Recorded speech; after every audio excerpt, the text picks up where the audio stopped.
Bien, bonjour à tous. Bon, aujourd'hui nouvelle vidéo. Aujourd'hui, comme vous pouvez voir derrière moi, j'ai attelé l'épandeur en engrais. Je vais aller épandre de l'ammonitrate dans les orges.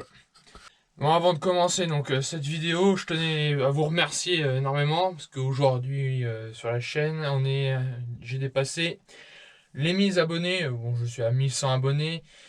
Vous m'excuserez, j'ai pas pu vous remercier avant parce que les vidéos que j'avais tournées de semis de betterave et puis de régulateurs de croissance sur les blés, je les avais tournées avant qu'on passe les 1000 abonnés. Donc je tenais à vous m'excuser d'avance. Mais je vous remercierai jamais assez. Je tiens à remercier déjà énormément mes amis qui me suivent de lycée, qui me suivent depuis le début. Elodie de la chaîne Elodie YTB, qui m'a beaucoup aidé, et aussi Lucas qui tient une autre chaîne YouTube, je me rappelle plus de son nom, je vous mettrai en description si je la retrouve, qui m'ont pas mal aidé et puis soutenu. Donc voilà, je tenais déjà à faire ce point là. Bon, sinon on reprend la vidéo. Donc aujourd'hui, comme je vous ai dit, je vais aller épandre donc de l'engrais sur les orges de printemps et puis un peu sur l'avoine. Donc pour ça, ce que je vais faire, c'est que je vais aller régler l'épandeur engrais, donc toujours avec le bouquin et puis l'application du téléphone à ma Connect. Je règle ceci, je vais remplir l'épandeur, atteler les masses et puis on se retrouve dans le champ d'orge de printemps.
Ah voilà, on se retrouve donc dans le champ d'orge, donc que j'ai semé, que vous avez pu voir dans la vidéo. Donc là on est quasiment un petit peu plus d'un mois et demi après que je l'ai semé.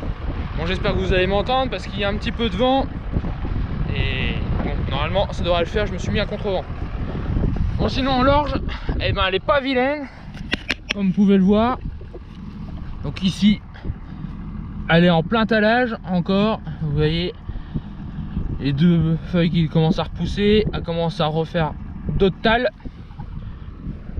Donc, et puis en plus, elle n'est pas trop sale encore. Il y a quelques petits adventices ici. Mais pour le moment, ça ne justifie pas un désherbage. Bon, donc là, comme vous avez pu voir, j'ai mis un big bag. Donc normalement, étant donné que le champ fait 1050 mètres de long et que j'ai pas sur 28 mètres de large, ça doit faire 2 hectares 80. 14.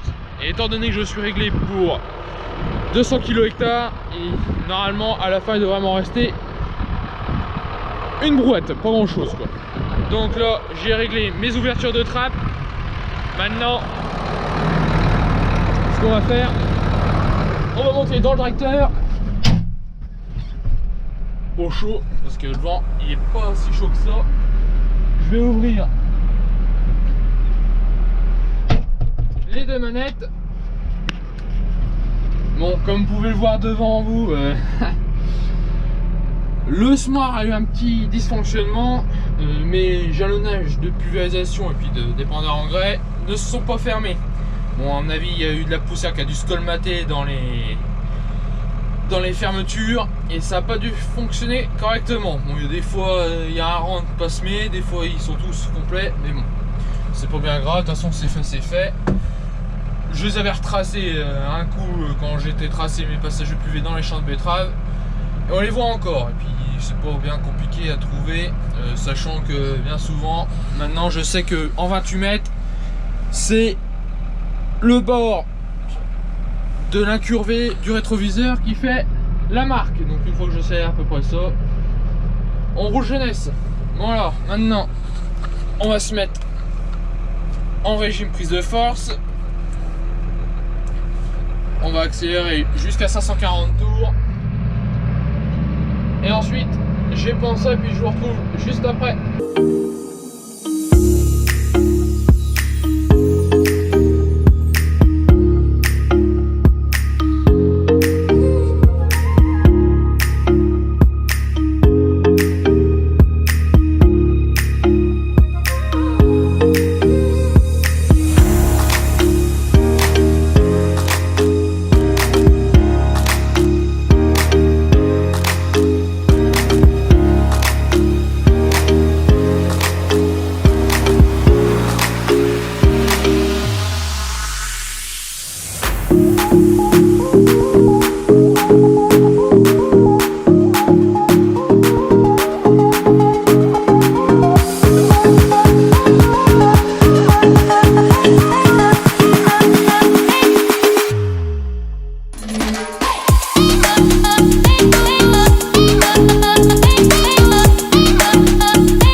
On va aller voir le rendu que ça donne.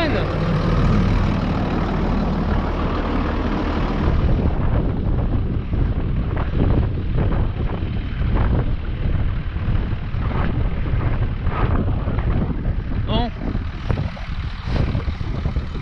Donc voilà, donc les graines, les billes d'ammonitrate là, qui sont au bout de mon doigt. Donc il y a pas quand même une bonne répartition de l'engrais, malgré qu'il y a un petit peu de vent. Ça a tendance normalement à faire un petit peu diminuer la capacité d'épandage des disques, mais bon, pour l'instant, au vu du résultat, ça a l'air plutôt pas trop mal. Bon, du coup j'ai diminué un petit peu le réglage parce que j'avais eu un petit souci et il m'en a manqué pour faire 50 mètres. Donc on était quand même pas trop loin, mais bon, comme il y a un peu de vent, ça doit jouer un petit peu quand même, mais ça devrait le faire comme ça. Bon allez, je vais vous faire quelques vues drone et puis je vous retrouve juste après.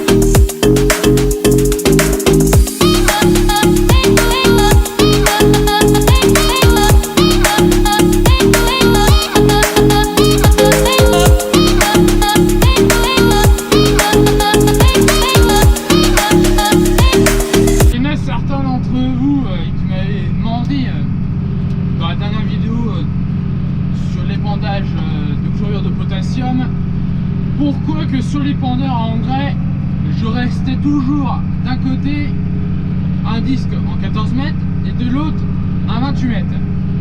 Alors il y a plusieurs raisons pour ça. La première, c'est que depuis que je suis né, que je vais dans les champs avec mon père, tout ça, j'ai toujours connu cette configuration là. Bon, ça c'est une des premières raisons. Mais la raison première, c'est celle-là.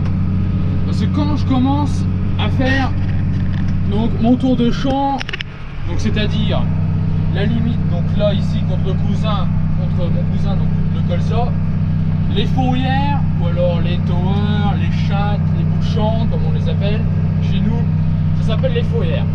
Et puis ensuite le champ contre le voisin. Donc là je suis obligé de mettre en disque de 14 mètres parce que si j'ai pas en disque de 28 mètres, je vais épandre sur 14 mètres donc dans mon champ ici d'orge, mais je vais en balancer 14 mètres dans le champ du voisin, donc ici mon cousin. Bon, ça serait mon cousin, c'est pas bien grave, mais le problème c'est que je ferai plus de mal à son colza que du bien, parce que ça ferait une surdose et puis ça risque de le faire un petit peu chatouiller un peu les narines. Donc quand je fais le tour du champ, je reste en 14 mètres.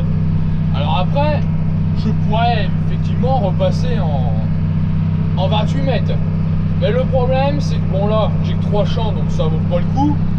Mais quand j'ai 5 champs, par exemple, là je vais avoir 5 champs de blé à faire, 5-6 champs de blé, ça voudra dire qu'il faudra que je démonte 6 fois le disque de 14 mètres et que je remonte 6 fois le disque en 28.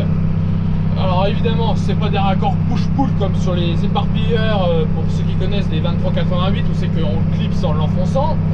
Là, c'est une petite poignée avec une clavette. Il faut retirer le disque de 14 mètres, prendre le disque de 28 mètres, l'enclencher, remettre la clavette et le verrouiller. Faire tout le champ comme ça, et une fois que le champ est terminé, repasser en disque de 14 mètres. Donc ça fait une perte de temps pour rien, alors que dans cette configuration là je peux tourner, donc je tourne en 14 mètres contre les voisins et ensuite je remonte la passée juste d'à côté.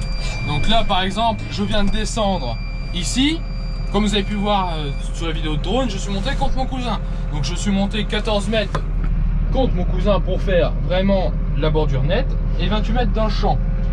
Et là, je viens de refaire l'inverse, c'est-à-dire que je viens de balancer 14 mètres de ce côté-ci et 28 mètres de l'autre. Donc ça fait que j'ai recroisé. Mais je mets pas de surdose. J'ai toujours fait comme ça, j'ai jamais eu de problème de surdose ou quoi. Ça permet de vraiment recouvrir. Donc comme ça, je mets exactement 28 mètres partout. Donc voilà pourquoi je reste en 14 mètres et que je ne change pas à remettre les disques en 28. Bon, j'espère que l'explication vous sera bien comprise. Au cas où vous n'avez pas compris, je prendrai un peu plus de temps quand je ferai le troisième apport d'engrais, donc de l'azoté, sur les blés. Donc là, je pourrais vraiment bien vous expliquer, parce que là, en plus avec le vent, c'est pas génial de vous expliquer, parce que des fois, ça pourra brouiller et vous comprendrez pas trop mal. Donc c'est pour ça que je suis resté dans le tracteur pour vous expliquer. Mais au blé, je prendrai 5-10 minutes et je vous expliquerai comme il faut. Donc là, autrement dit, pour vous donner un peu d'informations, donc je roule à peu près à 12,5-13 km/h, parfois 14, ça dépend un peu les zones. Et je mets grosso modo environ, là je tourne à 37, donc ça me met 180, donc je mets approximativement environ 60 unités d'azote, donc en 33,5, c'est-à-dire que dans 100 kg d'ammonitrate que j'apporte 33,5 unités d'azote par hectare. Donc autrement dit, comme j'ai eu un petit souci au moment de l'épandage de la solution azotée, donc avant de semer l'orge, au lieu de mettre la dose, j'en ai mis un peu moins. Donc au lieu de mettre 120 unités, à peu près 116, 117 unités, j'en ai mis que 110. Donc comme je mets à peu près 150, j'essaie de complémenter 150, 160 unités, j'essaie de complémenter à peu près. Donc là j'apporte 60 unités, donc ce qui me fait 158, 160 grosso modo à la fin d'unités d'azote apportées. Bon là j'attends que mon père arrive pour recharger l'engrais.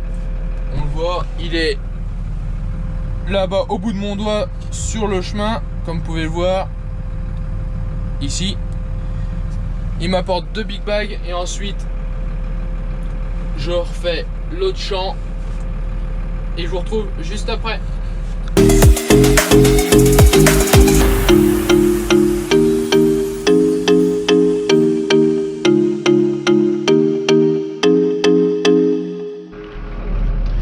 Comme vous pouvez le voir, je viens d'arriver donc dans la deuxième parcelle d'orge que j'avais semé en même temps dans la vidéo, donc en même temps que la grande parcelle où c'est que j'étais.